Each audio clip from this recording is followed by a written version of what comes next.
Good morning and welcome to Word of the Day Thursday.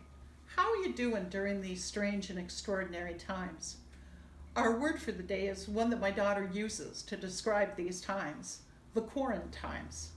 We live in the Quarantimes and have since March of this year.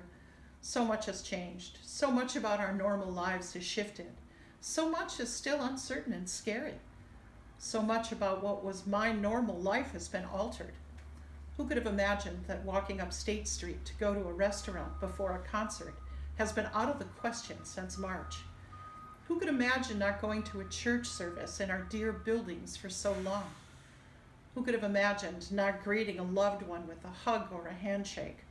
Who could have imagined not even seeing family and friends? We live in the Quarantimes, and it looks like this will go on for quite a while. So how are you doing? What's been hard?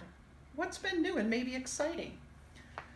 We've come to the realization that Christmas will look different for us this year. My daughter Amanda, who lives in Georgia, has a rescue dog named Brian. As she lives alone, she tells me she does spend time talking to her dog. And last week she said she had to have a long conversation with Brian to tell him that they would not be able to drive up to Madison for Christmas because we will probably still be in the Quarantimes. She said that Brian was pretty upset. It's hard to think about not having our daughter home for Christmas. It's hard to think about that even when we see our son, it will be wearing face masks and socially distancing. The Quarantimes have been and will continue to be hard.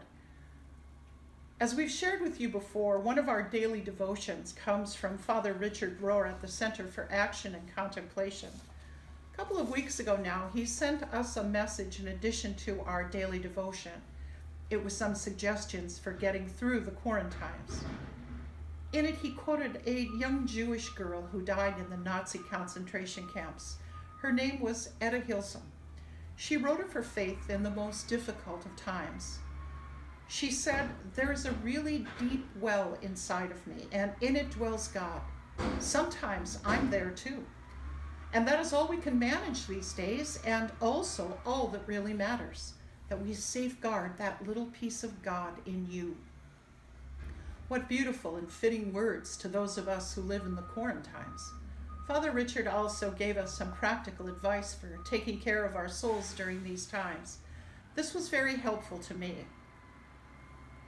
I can get into a loop of anger and despair if I spend too much time on social media or watching cable news. Father Richard says to limit the amount of time that we engage in these activities and spend time instead with our spiritual disciplines. I don't always follow that advice, but when I do, it helps.